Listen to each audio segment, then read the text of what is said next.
오늘 우리에게 주시는 하나님의 말씀을 함께 찾겠습니다. 마태복음 21장 5절, 빌립보서 2장 3절에서 5절입니다.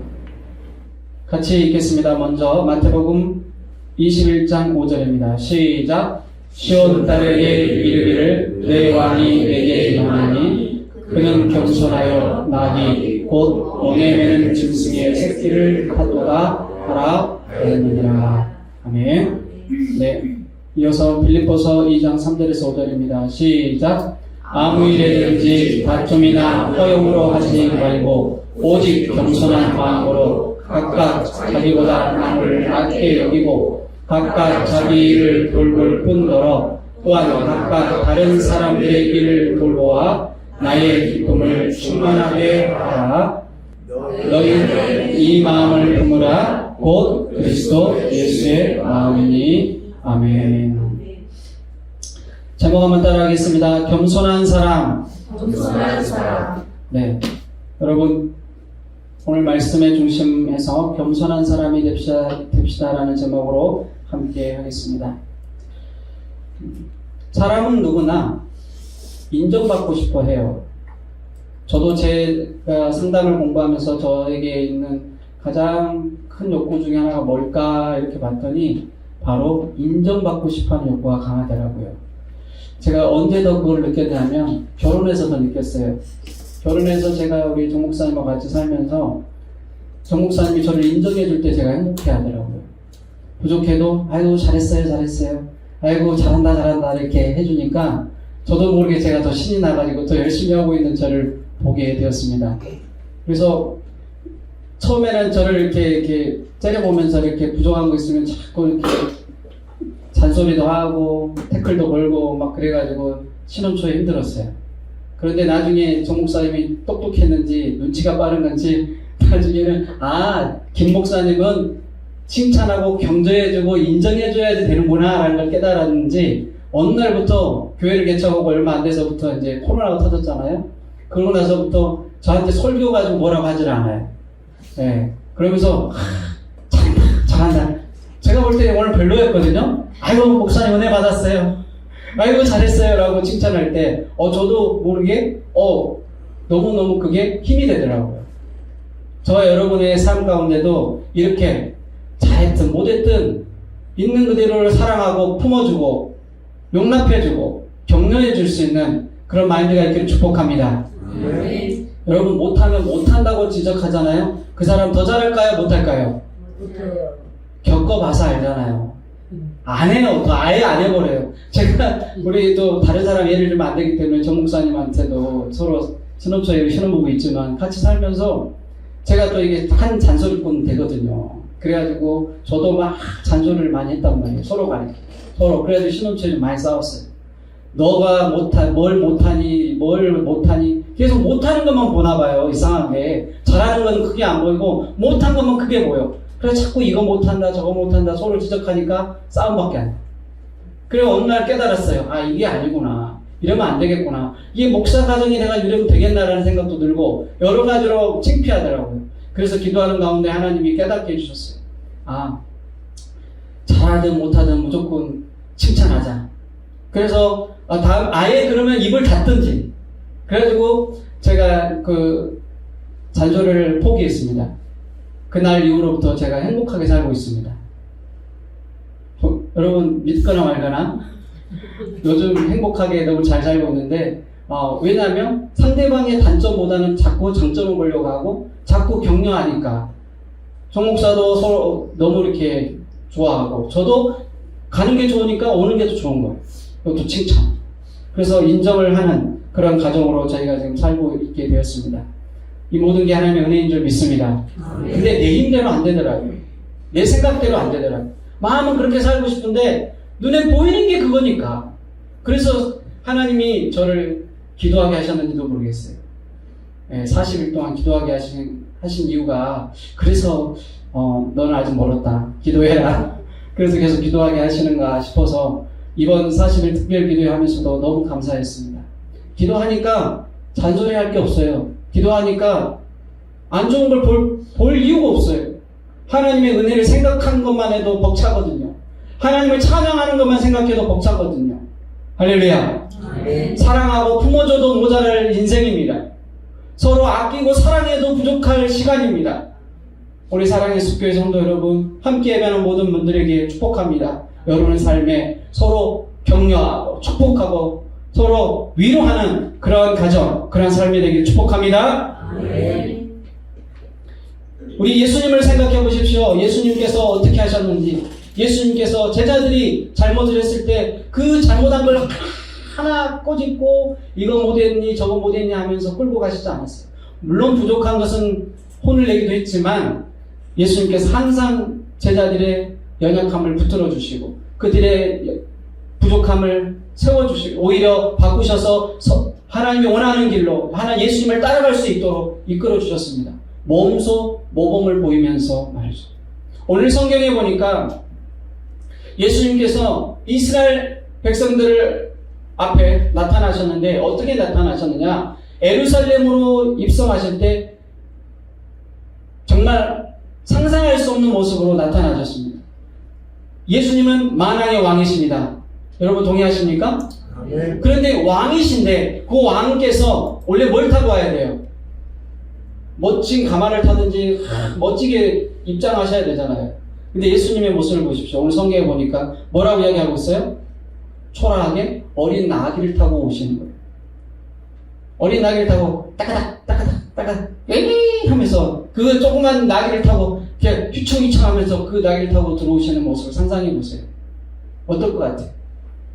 박수가 나오고 막 하나님을 찬양하고 와 왕이 들어오신다 만왕의 왕이시다라고 찬양이 나오겠어요?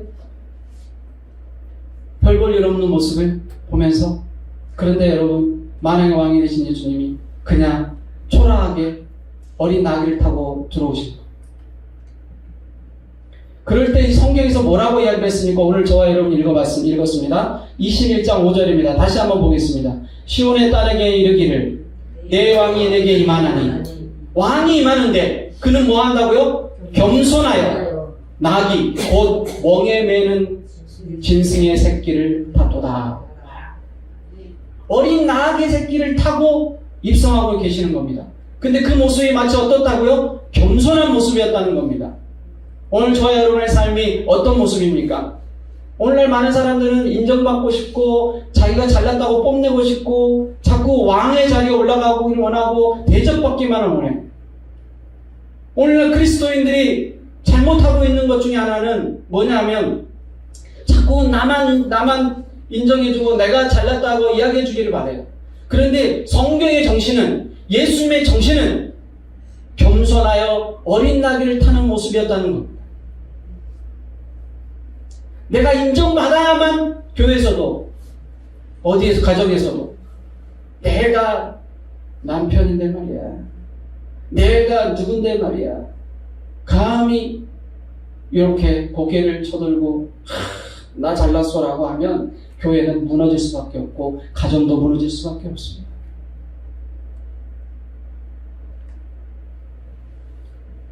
우리가 오늘 종료주의를 맞이하면서 한 가지 깊이 있게 고민해야 될 것은 예수님이 어떻게 사셨는가, 어떻게 이 예루살렘으로 입성하셨는가를 한 번 더 깊이 묵상해 봐야 될 줄로 믿습니다.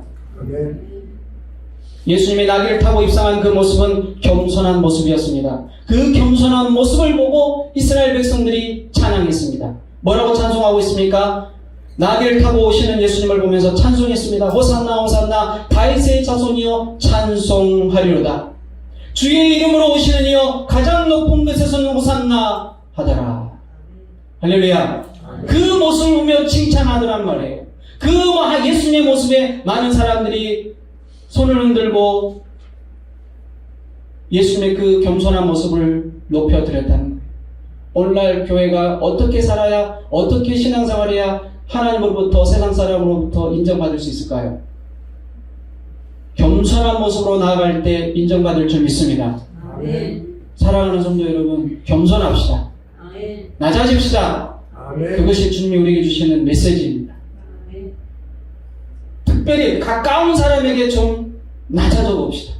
쉽지 않을 수 있어요. 그러나 가장 먼저 내 옆에 있는 사람에게 겸손해야 다른 사람들한테도 겸손할 수 있는 거예요. 오늘 성경에 보니까 예수님께서 어떻게 보여주고 계십니까?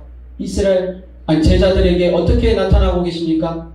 제자들과 잡히시던 날 전날 어떻게 하십니까? 잡히시던 날 밤에 제자들의 발을 씻기시는 장면이 나옵니다. 제자들을 하루 종일 걸어다녀서 발냄새가 얼마나 꼬랑내가 많이 나겠어요. 가끔 두 분은 그런 적 있는지 모르겠지만 상대방 발냄새 맡아본 적 있어요? 아멘. 있어요.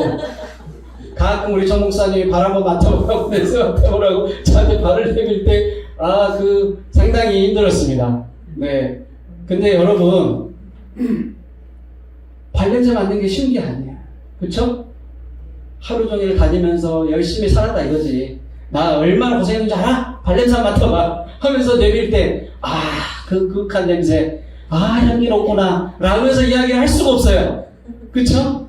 하지만 여러분 예수님 보세요. 예수님께서 딱 그 제자들 더러운 발을 바라보면서 키스를 합니다. 얼마나 그 악취가 나는 냄새가 그윽하게 들어오겠어요.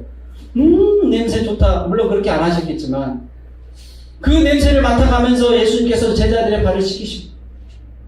그것도 그냥 씻기십니까? 무릎을 꿇고 입 맞추고 그 더러웠던 발을 씻겨주시면서 뭐라고 마음속으로 이야기하셨을까요? 사랑한다 베드로야, 사랑한다 안드레야, 사랑한다 요한아. 그러시지 않았을까요? 자기를 위해 십자가 지실 예수님, 만왕의 왕이 되신 예수님, 그 예수님이 나의 발을 씻기시는 것이 상상할 수 없는 일 아닙니까? 제가 옛날에 청년 시절에 제가 존경했던 목사님 한 분이 계셨는데 우리 수련회 때 세족식을 했어요. 저도 리더 청년생을 딱 2년 했거든요. 청년 활동을. 그때 저를 담당했던 목사님이 우리 세족식을 하는데 저 담당이었어요. 다른 분들이 이렇게 다 이렇게 있는데 그 목사님이 저한테 엎드려서 무릎을 꿇고 저를 이렇게 발을 씻기시는데 잊을 수가 없어요. 막 눈물이 나더라고요. 아니 내가 뭔데, 나 같은 게 뭔데 이렇게 이 발을 씻겨주시나 싶어서. 근데 그 목사님의 그 손길이 예수님의 손길로 느껴졌어요. 예수님이 나를 이렇게 사랑하시나? 예수님이 나의 발을 이렇게 씻겨주시는 건가 싶어서 너무너무 감격해서 울었던 기억이 납니다. 사랑하는 성도 여러분, 상대방을 발을 씻긴다는 것은 가장 낮은 곳으로 임한다는 거예요. 가장 엎드려서 상대방을 존중하고 존경하는 마음으로 무릎을 꿇고 조아리는 것. 그 높으신 예수님이 그렇게 하셨어요. 근데 우리의 삶은 어떻습니까? 그저 그냥 나 안 알아주고 나를 조금만 나쁜 말을 하면 그냥 못마땅해서 토라지고 화를 내고 싸우고 죽이니 살리니 그러고 살아가는 우리의 모습 아닙니까? 내 자존심 세워가면서. 이번 사순절 마지막을 맞이하고 또 고난주간을 맞이하면서 우리가 일주일 동안 묵상해야 될 말씀 중에 한 가지는 바로 예수님의 겸손인 줄 믿습니다. 네. 엎드립시다. 아직 내가 덜 죽어서 엎드리지 못하는 거예요. 주 예수 그리스도께서 어떻게 하셨는지 보시라고요. 제자들 앞에 무릎을 꿇었습니다. 그리고 그 제자들의 더러운 발을 씻기셨습니다. 그리고 그들을 향해 사랑한다고 고백하시면서 그 발을 씻기시는 예수님의 모습을 우리가 한번 생각해보자.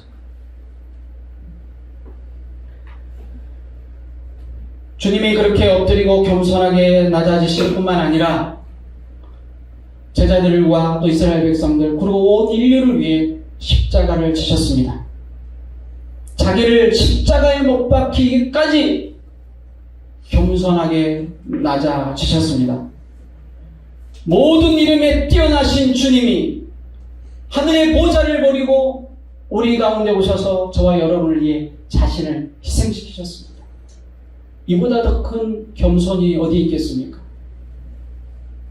어떻게 해야 그러면 우리가 예수님처럼 그런 겸손한 사람으로 살아갈 수 있을까요?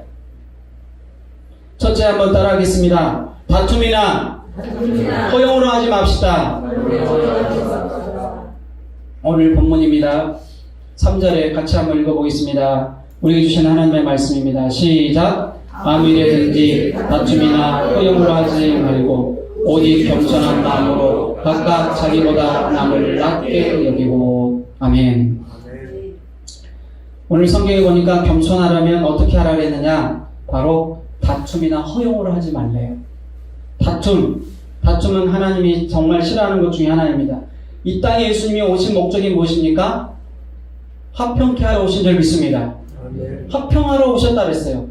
예수님께서 오셔서 십자가에 죽으시고 부활하셔서 제자들에게 나타나서 가장 먼저 하신 한마디가 무엇입니까?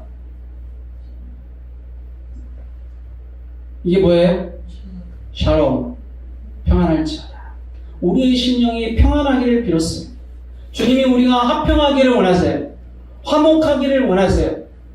가정이 화목하고 교회가 화목하고 나라가 화목하기를 주님 원하신 줄 믿습니다. 아멘. 잠언 17장 1절은 이렇게 말합니다. 마른 떡 한 조각만 있고도 화목하는 것이 제육이 집에 가득하고도 다투는 것보다 나으니라. 잠언 19장 13절입니다. 미련한 아들은 그의 아비의 재앙이요 다투는 아내는 이어 떨어지는 물방울 이느니라. 잠언 20장 3절입니다. 다툼을 멀리하는 것이 사람에게 영광이거늘 미련한 자마다 다툼을 일으키느니라. 잠언 21장 9절입니다. 다투는 여인과 함께 큰 집에서 사는 것보다 움막에서 사는 것이 나으니라. 무슨 말입니까? 하나님은 다툼을 싫어하신다는 겁니다. 하나님은 우리가 화평하고 서로 하나가 되기를 원하십니다. 주님이 왜 우리를 결혼시키셨습니까? 하나 되라고 시키신 줄 믿습니다. 왜 하나님이 교회를 세우셨습니까? 하나 되라고 우리를 교회를 세운 줄 믿습니다. 아멘. 하나님이 교회를 세우셔서 공동체를 만드신 것은 하나됨을 지키라고 하신 거예요. 마태복음 5장 9절에 이렇게 말합니다. 화평하는 자에게는 복이 있나니 그들이 하나님의 아들이라 일컬음을 받을 것이며. 에베소 2장 14절 같이 읽어보겠습니다. 시작. 그는 우리의 화평이시니라. 둘로 하나를 만드사 원수된 것 곧 중간에 막힌 담을 자기 육체로 거시고. 할렐루야. 아멘. 예수님께서 이 땅에 오신 것은 화평을 하러 오셨다는 거예요. 둘을 하나로 만드사 원수된 것을 중간에 막힌 것을 허시고. 뭘로 열었어요? 주님 자신이 허셨다는 거예요. 육체로. 자기가 죽으심으로 하나님과 우리 사이의 관계를 회복시키시고 하나 되게 하셨다는 거예요. 주님이 우리를 구원하러 오신 줄 믿으십니까? 아멘. 주님이 저와 여러분을 살리러 오신 줄 믿으십니까? 아멘. 주님이 저와 여러분을 살리고 하나 되게 하시기 위해서 오셨습니다. 그 근본 목적은 화평케 함이라는 것입니다. 그럼 우리가 어떻게 해야 되겠습니까? 다툼이나 허용으로 해서는 안 된다는 거예요. 우리 옆사람에게 한번 인사합시다. 다투지 맙시다. 시작. 네, 할렐루야. 아멘. 할렐루야. 아멘. 정목사님 할렐루야. 아멘. 네. 자, 따라합니다. 허용으로 하지 맙시다. 허용이란 자기 분수에 넘치는 외관상의 영화 또는 필요 이상의 거칠애를 말합니다. 응? 거품 걷어내셔야 돼요. 예수 믿는 사람은 거품으로 사는 게 아니에요. 예수 그리스도를 구주로 믿는 믿음으로 사는 것입니다. 아멘. 우리가 복음을 부끄러워할수록 우리는 허용이 넘칠 수밖에 없어요. 예수가 내 안에 자리 잡고 예수가 내 안에 중심이 되면 허용은 다 사라지는 거예요. 왜요? 예수가 내 안에 충만하니까 예수만 드러날 뿐인 거예요. 사도 바울이 뭐라고 했습니까? 자기가 가진 모든 것들이 어마어마한 사람이었습니다. 당시에 모든 걸 가진 사람이었어요. 로마 시민권까지 갖고 당대 선생이고 존경받아야 마땅할 사람인데 그 모든 것을 성경 뭐라고 합니까? 배설물로 여긴다. 왜요? 내 안에 예수를 가졌기 때문에. 동의하시면 아멘. 아멘. 예수를 가진 것이 가장 귀하기 때문에 그 외에 다른 것은 배설물로 여기노라. 나는 오직 예수의 흔적을 가졌노라. 예수 외에는 그 어떤 것도 자랑할 수 없노라. 오늘 사랑의 숲교회가 그런 교회가 되기를 축복합니다. 아멘. 저 여러분의 삶의 모습이 그렇게 되기를 축복합니다. 아멘. 이스라엘 백성들을 애굽 땅에서 건지실 때 그들에게 요구하신 건 딱 한 가지예요. 그게 뭔지 아세요? 너희들 잘 먹고 잘 살아라. 아니요. 뭐예요? 이스라엘 백성들을 통해 뭐 하시기 위해서? 예배 받으시기 위해서. 이스라엘 백성들을 그 430년간 고통 속에서 애굽 땅에서 종살이하던 그들을 건져내서 모세를 통해 광야로 이끄셨던 주님이 한 가지 요청하신 건 바로 예배자가 되라는 것이었습니다. 오늘 저와 여러분의 삶이 어디에 초점을 맞춰야 되느냐? 바로 하나님을 예배하는 자의 삶으로 맞춰야 될 줄 믿습니다. 아멘. 예배 외에 다른 것은 곁다리예요, 곁다리. 부수적인 거라고요. 내 인생의 삶의 목적이 예배자의 삶이어야 된다는 거예요. 앉으나 서나 예배 생각, 앉으나 서나 예수 생각.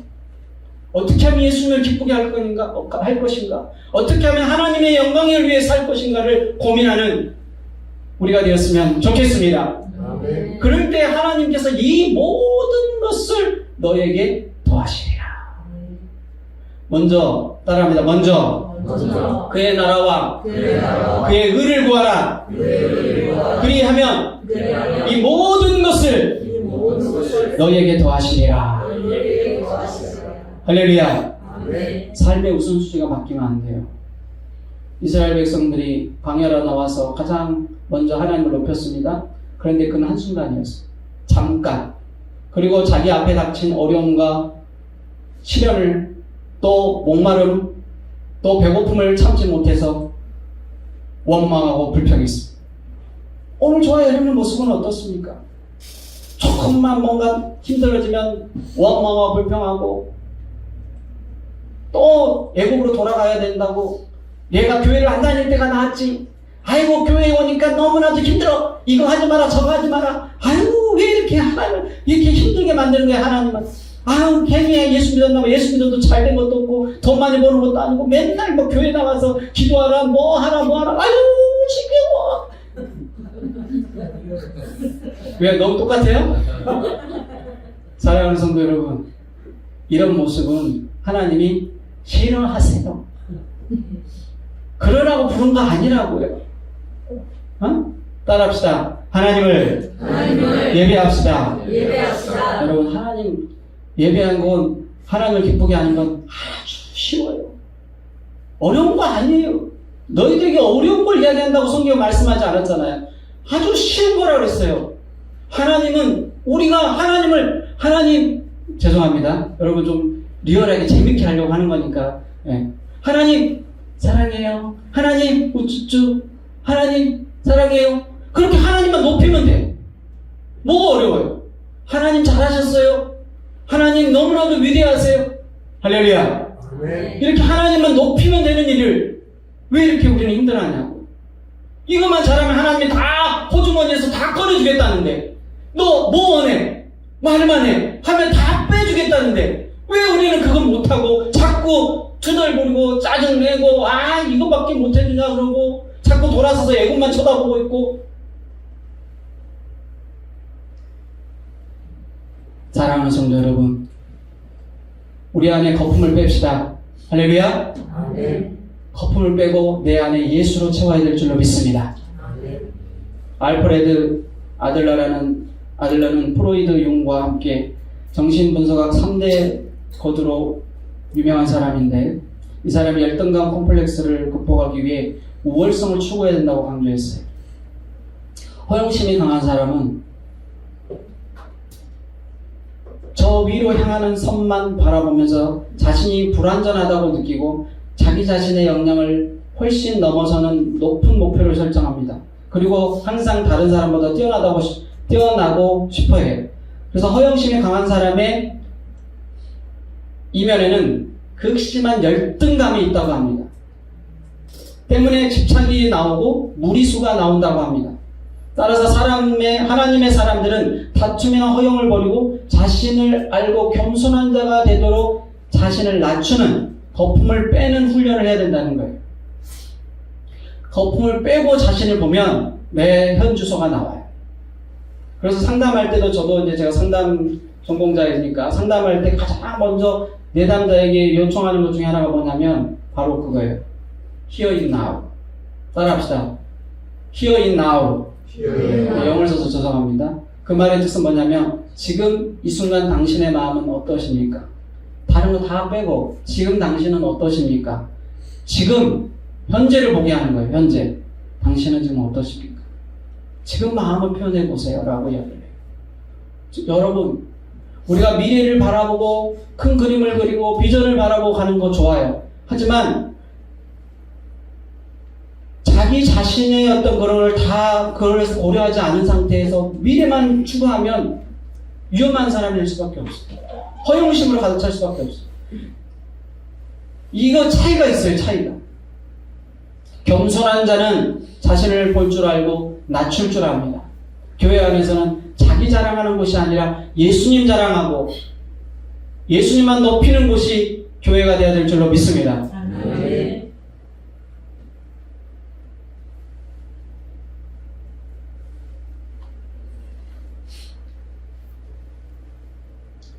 요한복음 13장 14절에서 17절의 말씀에 보면 이런 말씀이 있습니다. 13장과 17절에 내가 주와 또한 선생이 되어 너희 발을 씻겼으니 너희도 서로 발을 씻기는 것이 옳으니라. 너희가 이것을 행하면 복이 있으리라. 아멘. 겸손은 아무리 강조해도 지나치지 않습니다. 오늘 저와 여러분의 삶 가운데 하나님이 주시는 겸손이 임하기를 축복합니다. 그러면 내 안에 거품이 다 걷어질 수밖에 없어요. 다투지 않아요. 겸손한 사람을 다투지 않아요. 왜? 자기를 낮추니까. 내가 잘났다고 생각하지 않으니까. 다툴 필요가 없어요. 허용이 없어요. 누가 잘났습니까? 하나님이 잘났으니까. 하나님이 위대하시니까. 나는 연약하고 부족하니까 하나님의 능력 아래 있으니까 나를 자랑할 이유가 없어요. 할렐루야. 그래서 허용이 없는 거예요. 나는 거품이 없는 거예요. 그게 신앙생활이라는 겁니다. 겸손한 사람은 주님을 높이는 사람이 되어야 될 줄로 믿습니다. 로마서 12장 6절입니다. 서로 마음을 같이하여 높은 데 마음을 두지 말고 도리어 낮은 데 처하여 스스로 지혜 있는 채 하지 말라. 야고보서 4장 10절입니다. 주 앞에서 낮추라. 그리하면 주께서 너희를 높이시리라. 사도 바울은 자기를 만삭되지 못하여 난 자라고 이야기합니다. 그는 신앙생활을 하면 할수록 그가 하나님께 영광을 돌리는 사도의 길을 걸어가면 걸어갈수록 그는 자신을 하나님 앞에서 낮췄습니다. 벼는 익을수록 고개를 숙인다 그랬어요. 우리 흔히 옛말에 사람은 나이가 들수록 뭐 해야 된다 그랬어요? 뭘 열고? 주머니를 열고 뭘 닫아라? 입을 닫아라. 어?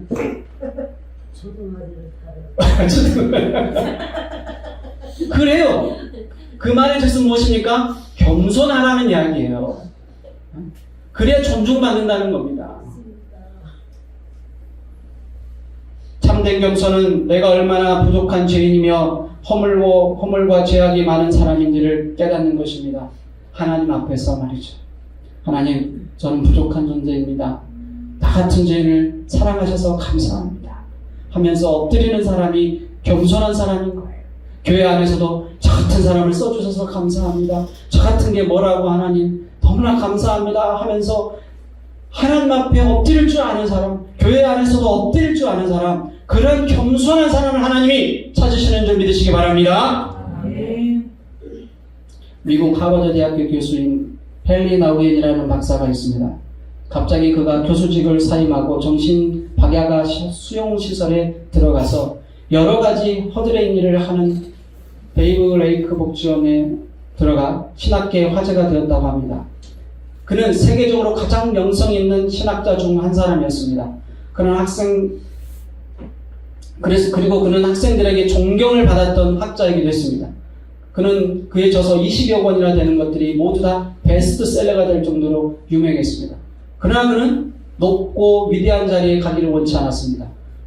보수를 많이 주겠다는데, 명예를 세워주겠다는데, 하버드대 교수로서의 직책을 다 버리고 정신 박약아들을 위해 자신을 희생하는 삶을 살았다고 합니다. 여러분, 이렇게 살기가 쉬울까요? 쉽지 않습니다. 이런 사람들이 한두 분이 아니에요. 그렇죠? 유명한 사람들 몇 분만 이야기해도 한두 분이 아니잖아요. 왜 그럴 수 있을까요? 자신을 낮추고 겸손한 삶을 사는 게 더 복된다는 것을 알기 때문이에요. 하나님 앞에 자기를 낮추는 것보다 더 귀한 것이 없다는 것을 알기 때문이에요. 사랑의 숲교회 성도 여러분, 겸손보다 더 귀한 것이 없는 줄 믿으시기 바랍니다. 내가 나를 낮추면 남들이 높여주시고 무엇보다 하나님이 높이시겠다고 약속하신 줄 믿습니다. 아멘. 겸손한 사람이 되려면 따라합니다. 이기적인 마음을 버려야 합니다. 4절입니다. 같이 읽겠습니다. 본문 4절 시작. 각각 자기 일을 돌아볼 뿐더러 또한 각각 다른 사람들의 일을 돌보아 나의 기쁨을 충만하게 하라. 아멘. 아멘. 예수님께서 제자들의 발을 씻기신 후에 가장 먼저 하신 말씀이 무엇입니까? 요한복음 13장 34절입니다.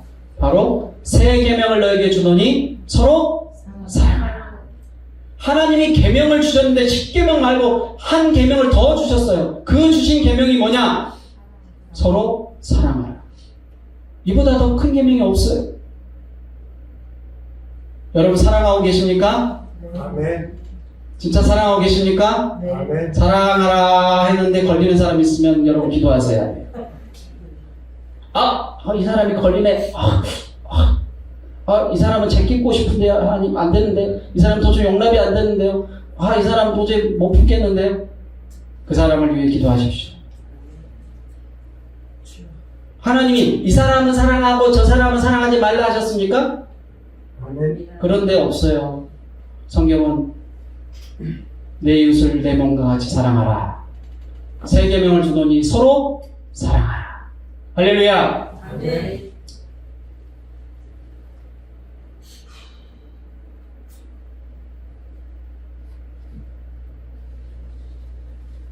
참된 겸손은 자기를 사랑하는 데 있지 않고 남을 내 몸처럼 아끼고 사랑해 주는 데 있습니다. 그래서 주는 자가 복되다 그랬어요. 받는 자보다 주는 자가 복되다. 우리 사랑의 예수교회 성도 여러분은 사랑을 주는 사람이 되길 축복합니다. 왜 나는 이거밖에 안 줘? 왜 나는 이래? 하나님, 아니 오빠, 너희 남편, 아내, 왜 나한테 이거밖에 사랑 안 해? 더 사랑해줘야지. 더. 여러분 그러다가 엉쳐요. 그러다 체한다고. 제발 받는 거에만 익숙하지 말고 주는 자가 되길 축복합니다. 사랑을 줄 아는 사람. 그럴 때 내 안에 행복이 찾아오는 거예요.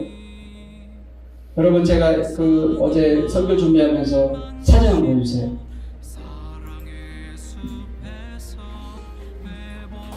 이웃 사랑을 실천하는 한 학생이 있었는데 이 학생이 원혜리라는 학생입니다. 이웃 사랑을 실천하는 학생으로서 되게 이렇게 신문에 났어요. 그래서 이 친구가 어떻게 했느냐 봤더니 알바를 해가지고 알바비를 벌어서, 보통 우리가 알바비 보면은 자기 살기도 벅차잖아요. 근데 그 알바비 50만원 이런 걸 벌어가지고 그걸 가지고 장학금으로 이웃을 돕겠다고 섬겼어요. 이 모습이 너무나도 감격스러워서 신문에 났어요. 또 다음에요. 이 아주머니는 폐암 말기입니다. 10년간 폐지를 주는 정말 가난한 분이십니다. 근데 그 폐지를 주어서 10년 동안 모은 돈을 가지고 이웃사랑을 실천한 박화자 이장님, 화성에 계시는 분. 멀리 보지 말자고요. 가까운데도 이렇게 사랑을 실천하는 사람, 제가 이분들이 교회를 다니는지 예수 믿는지는 모르겠어요. 하지만 이런 분들도 이웃 사랑을 실천하겠다고 자기 없는 거 있어서 내는 게 아니라 없는 중에도 이웃 사랑을 실천하는 아름다운 모습을 우리가 볼 수 있습니다. 성경으로 다시 돌아가 봅시다. 오늘 성경 본문 4절에 뭐라고 이야기하고 있습니까? 각각 자기 일을 돌아볼 뿐더러 자기 일도 돌아봐야 돼요. 하지만 또한 각각 다른 사람의 일을 돌보아 나의 기쁨을 충만하게 하라. 오늘 주님께서 남을 사랑할 때, 이웃을 사랑할 때 하나님께서 기뻐하신다고 말씀하십니다. 주님께서 우리가 다른 사람을 품고 내 어려운 중에도 다른 사람에게 사랑을 실천할 때 하나님의 기쁨이 되는 줄 믿습니다. 저 여러분 삶 가운데 이런 은혜가 있기를 축복합니다. 기도하겠습니다.